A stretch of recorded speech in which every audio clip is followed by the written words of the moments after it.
Welcome to Raise the Line with Osmosis.org, seeking solutions with leading experts on how to increase healthcare capacity so people can get the care they need during the COVID-19 crisis and beyond. Hi, I'm Shiv Gaglani, and today on Raise the Line, I'm happy to be joined by Dr. Michael Gustafson, who's the president of UMass Memorial Medical Center in central Massachusetts. Dr. Gustafson started his career in general surgery and spent 2 decades holding various leadership roles at Harvard-affiliated hospitals, Harvard Medical School, and Partners Healthcare. And there's one more Harvard connection that we share. He's one of the first surgeons to receive an MBA from the Harvard Business School in 1998. I was class of 2016. I'm looking forward to getting a hospital-based perspective from him on COVID-19 and to talk about its lasting impacts on healthcare and society, among other things. So Dr. Gustafson, thanks so much for being with us today. Thrilled to be here. Thanks for having me. So can you start by telling us a bit about yourself and what led you to your interest in becoming a physician in the first place and then pediatric surgeon? So I grew up in West Virginia, and I went to undergrad in West Virginia at WVU Medical School. And my brother, who's 13 years older than I am, actually became a surgeon, ended up being the only pediatric heart surgeon in West Virginia, and had spent 40 years serving the state. So it was always an inspiration to me.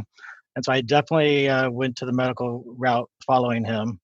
I loved pediatrics because it was really a chance to take care of little kids, do a lot of critical care and surgery. So I thought I was going to end up as a lifelong pediatric surgeon. But as fate turned out, I ended up doing hospital administration instead. I did my training at Ohio State and then research at Mass General, and then actually was able to finish my surgery training at Brigham Women's Hospital in Boston. And that's how I ended up in Boston for about 30 years. That's wonderful. And we've had a lot of guests who started their careers as physicians, like Dr. Lois Nora, who's a friend and advisor. She was a neurologist and then went into being dean of several medical schools and then president of the American Board of Medical Specialties. So I heard her story of how she got excited and interested in healthcare administration. I'm curious, what is yours? Well, I always like to tell folks that I went through the match once to become a pediatric surgeon and didn't match. At that point, there were 17 slots across the country. And I thought, okay, if I don't match again, what are my other career opportunities? So fortunately, I had a chair of surgery who was really cutting edge and forward thinking. He was one of the few surgeons who was very active in kind of getting into the business of medicine, participating in running the hospital at where he'd been. And he actually encouraged me to think about that as a career option. So it supported me actually doing a fellowship for 1 year, getting exposure in the hospital and in the department, doing a whole variety of different types of work. I really fell in love with that. And what I found almost immediately as a physician was the ability to be a translator between physicians and caregivers and between the administrative or more financial side of the house. And that sense of being able to add value and to be that power of being able to be a translator really inspired me. And so I decided that if I were going to do that, I wanted to get some formal training. So he actually sponsored me going to Harvard Business School full time. At that point, there were very few physicians getting MBA. I was the first surgeon to go through that experience. And I used things that I learned there every single day. It was probably one of the most useful 2 years of my life.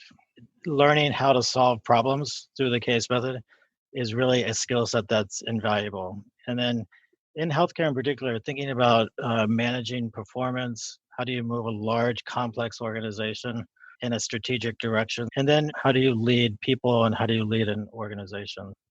I'm curious, over the years of having various administrative positions, including now president of UMass, what are some of the key lessons you've learned about trying to transform healthcare organizations, especially large ones? Well, one of the things that I feel very strongly is that it starts with data. Healthcare is a very data-driven organization, particularly having a balanced set of indicators and data. So one of the things that I brought back from business school exposure was this idea of a balanced scorecard approach. And the balanced scorecard is actually perfect for healthcare because you think back in the early 90s or mid 90s or 2000s, there was a lot of focus on financial performance. But the idea of being very transparent around your quality outcomes or even measuring your quality or being transparent for patient safety didn't exist. And so that decade of the 2000 to 2010, after the IOM report came out, after quality reporting became publicly available, it was like the perfect time to create a balanced scorecard of measures.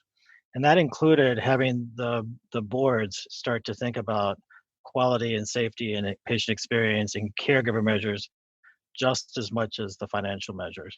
So that's, for me, it's a guiding starting point, having a balanced set of performance measures. And then having an explicit strategy. So being clear around what the goals that you're trying to accomplish, accountabilities, and having metrics, and then figuring out how you're going to communicate that in an inspiring way.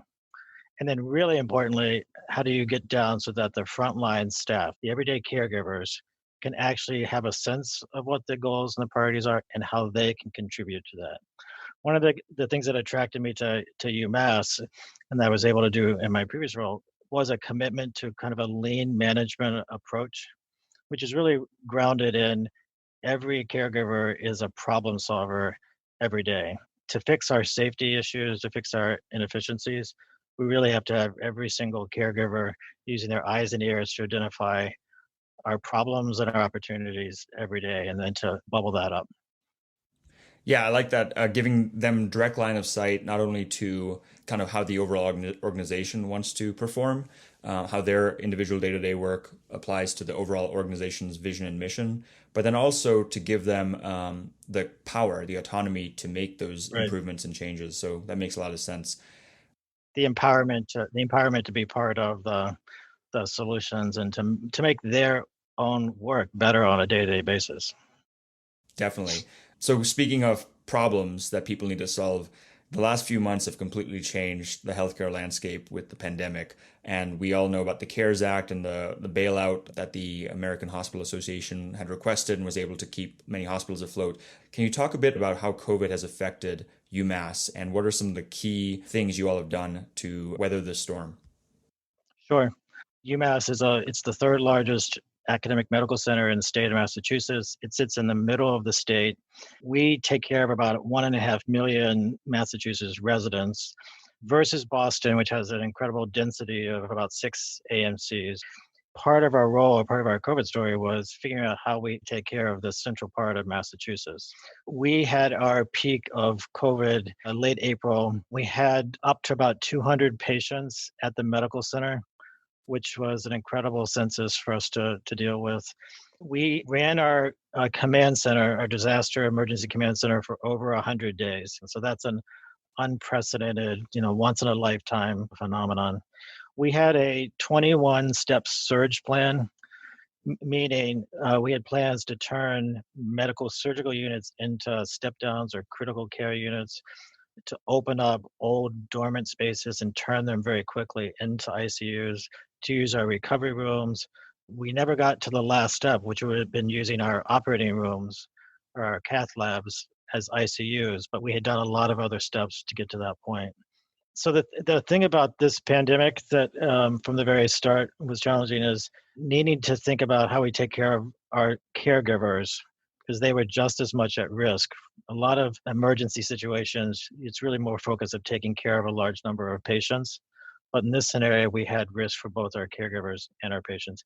And going back to March and April, a large knowledge deficit around how are things transmitted, what was the status of testing. So every day, literally finding out new facts, learning new things, and then how do you communicate that to a large workforce? It was a big challenge. Certainly, and I imagine one challenge that has been talked a lot about was the fact that many people have delayed care, and also health systems have had to put off the elective procedures that tend to make them stay afloat. So, can you talk a bit more about that transition that Yeah. you've had to make, and if it's returning to normal at this point? Yeah. So during the actual peak of the pandemic, for about 3 months, the ambulatory areas significantly closed down. However, what we did, as many places have done, was dramatically roll up our telehealth visits. We had only done a few thousand telehealth ambulatory visits leading up to March. Up to the last couple of weeks, we've done actually 150,000 televisits, and so it's literally been an exponential growth in a very short time period. Telehealth is here to stay, and we're going to be continuing that, and then figuring out what's the best mix of in-person visits versus telehealth visits. So that was the ambulatory setting. For surgery, elective surgery is the biggest area that dropped to about 25% of normal activity. But in terms of emergency surgeries, emergency cardiac cath, and stroke care, all of that continued about probably 50% of normal. We were worried that the volume for things like acute heart attack and stroke were dropping off, and there was no good reason for that. So obviously, some patients were staying at home, afraid to come in, kind of putting up with their symptoms longer than they would have otherwise. And so we saw patients who came in with more severe heart attack injuries or damage to the heart or more severe stroke damage than we would normally see, unfortunately. So we've done a lot of public education about it's safe to come back. The hospitals are safe. Hospitals are probably safer than many other places. And of course, we're redesigning as we now reopen more fully, we're redesigning the patient experience, building in all the right safety checks. One of the things I would definitely say is that our role at UMass here in the central part of the state was dealing with our own surge, but also learning from other institutions. We had the fortune of following New York, following the experiences in Europe. For example, we did a grand rounds with an anesthesiology director from the epicenter in Italy and learned just in an hour discussion 3 or 4 really critical factors that then guided how we managed the pandemic in Massachusetts. So, for example, we learned about the utility of proning the patients, so putting them on their stomachs for up to 18 hours a day, because this particular pulmonary condition responds to that as a key treatment. But that's not easy to do with somebody who's incredibly sick and intubated. So we developed proning teams that was their sole responsibility, is to go around and take care of the up to 80 ICU patients that we had and do that aspect of the care. We also learned that the recovery period for this was actually much longer, even for traditional ARDS, which means we needed to start to think about where were these patients going to recover. The nursing homes were going to be a problem because they were actually having a huge number of outbreaks because of mixtures of positive and negative patients. So we worked to develop a COVID positive dedicated nursing facility with a partner. Same with LTAC facilities, working with the city around our homeless population, another group that was at extreme risk because of the communal living situations and risk of spread. So, and then most importantly, we stood up a field hospital, a 220 bed hospital. It took about 9 days inside the convention center here in Worcester, and took care of over 200 patients in just about 4 to 6 weeks. And it would have been prepared to do a lot more if we had needed it. So you can get a sense of how we were thinking about the entire community as the epidemic kind of had ripple effects outside of our own walls.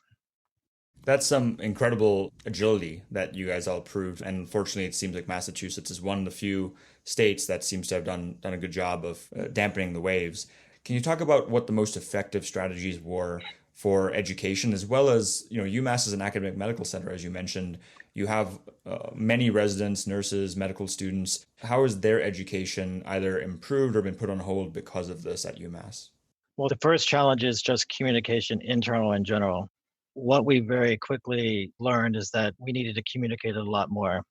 And so when you have a command center structure, it lends itself to having a morning briefing and an afternoon briefing. And we on those calls, we had over 500 of our clinical and administrative leaders. Each of them, so like each of our chairs of academic departments, then had their own daily briefings or huddles where they were cascading the information down to the faculty, to the residents, to the students. And so we communicated in a much more robust way than we ever had in the past. We started to do live video town halls. It's something I had wanted to do for a very long time. And so we just bit the bullet and took the plunge. And so a couple times a week, we were able to connect with up to 1,000 to 1,500 frontline staff by setting up a Zoom conference call. And in those, opening it up QA sessions so we could hear directly what's on the minds, like what's confusing people today about what we're trying to explain. We had a fascinating experience because we are the teaching hospital partner of UMass Medical School, which is the state's only public medical school. Because this hit in March and April as the medical students were about to graduate, the school decided to accelerate their graduation. So they graduated at the end of March. And those fourth year medical students then were eligible to work for a couple months before going on to their internship, kind of a super intern kind of position. Over half of those fourth year students took that opportunity.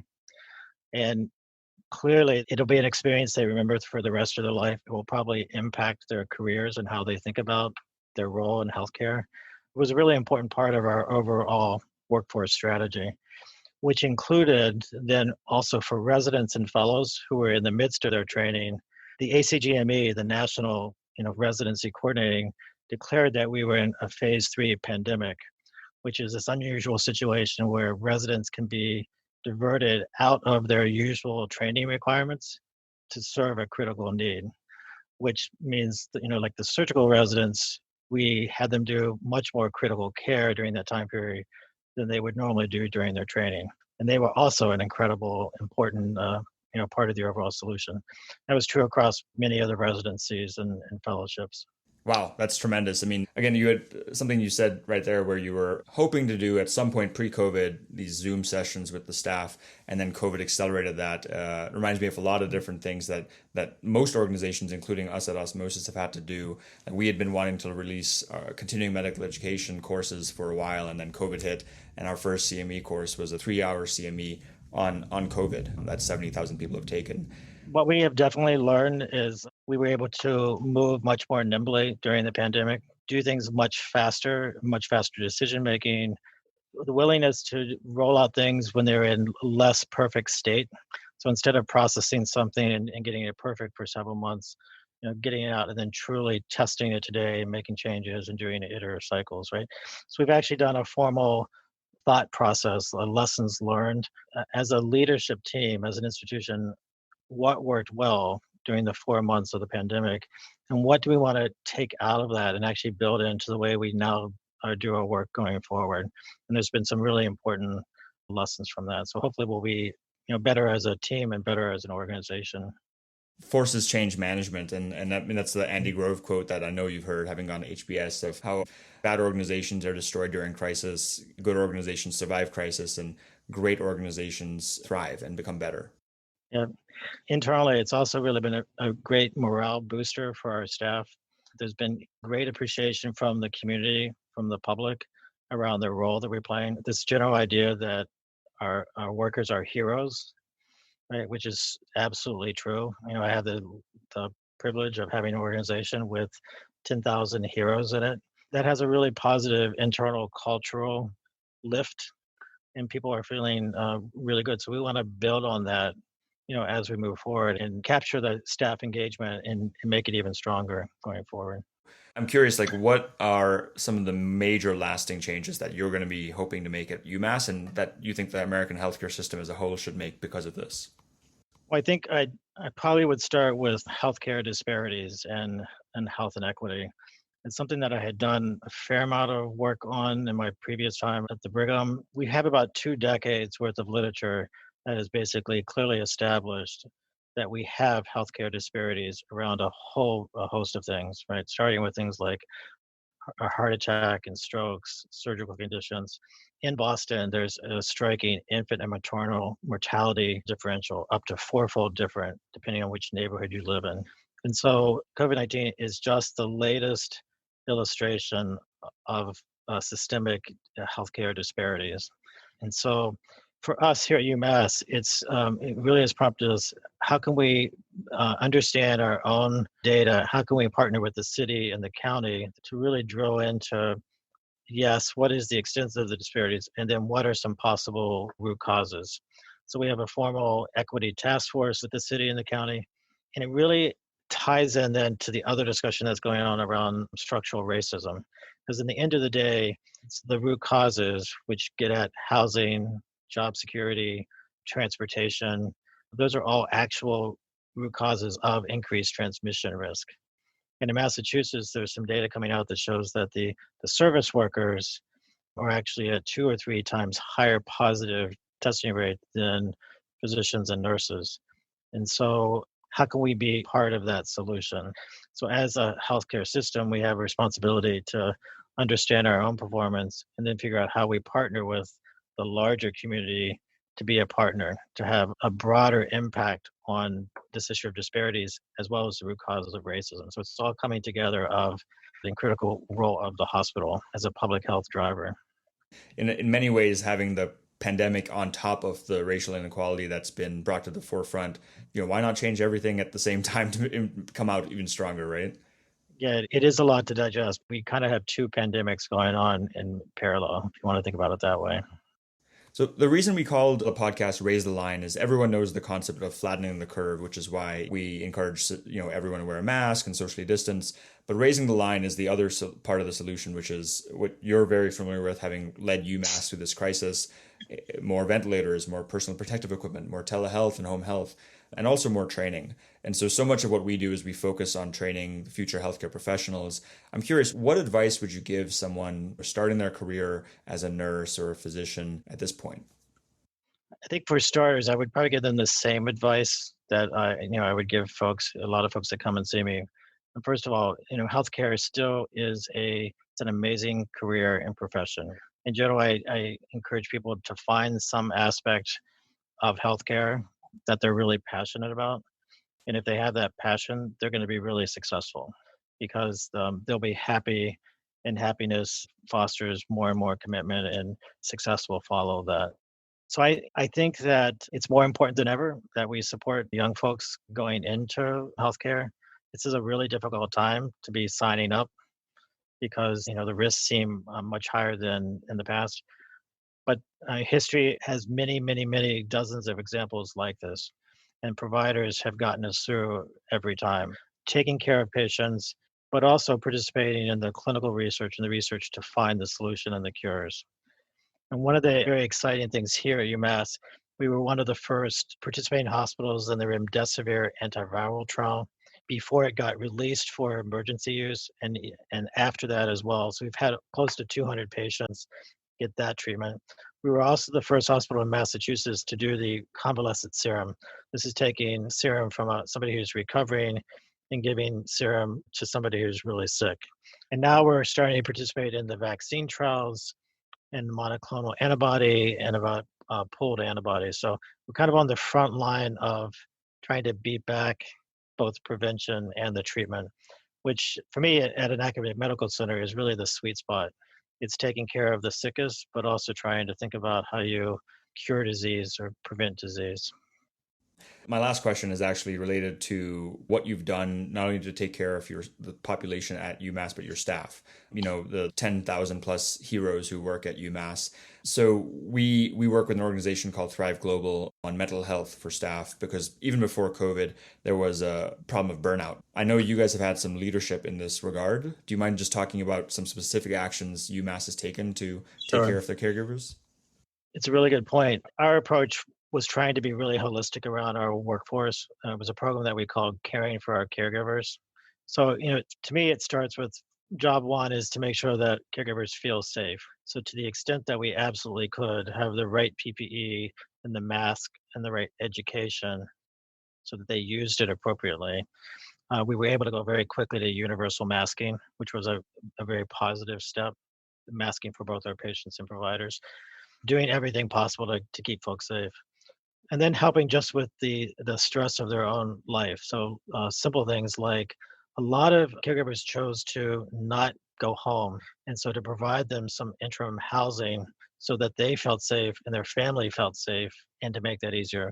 Groceries, childcare is a huge issue, and those are incredible stressors. People need different things. Some people really respond to meditation, relaxation, mindfulness, which is really important. So we had a portfolio of those programs. Some people really benefit from just talking to their peers, so a peer support network. And we tried initially to have people reach out to a network of peers, and then we found that wasn't happening enough, so we actually did peer rounding. So literally going to the units, engaging people in conversations, and that was even more useful because people, it caught more people and engaged them in that. And then some people need, counseling or more formal help. Some people will be having post-traumatic stress disorder coming out of this. And so we're really keeping our eyes open for that subset of the staff who need even more formal counseling or support. But it's a huge issue, and it hasn't gone away because as we face the potential of a wave two, in some ways the next wave is going to be even more challenging, right? Everybody can rally. You have the adrenaline. You can get through the first incident, but now that they've gone through it once, it's going to make the second round even more stressful in some ways. So we've been thinking a lot about that as well. This has been a really, really fascinating conversation, very wide ranging, and having some employees actually in central Massachusetts at Osmosis. I'd like to thank you for taking care of that community. I really appreciate all that you and your team have done, the 10,000 plus heroes that you employ. Thank you very much. It's my pleasure and honor to lead this great institution. Great. And with that, thank you to the listeners for checking out today's show. Remember to do your part to flatten the curve and raise the line. We're all in this together. Take care. Absolutely. Thanks.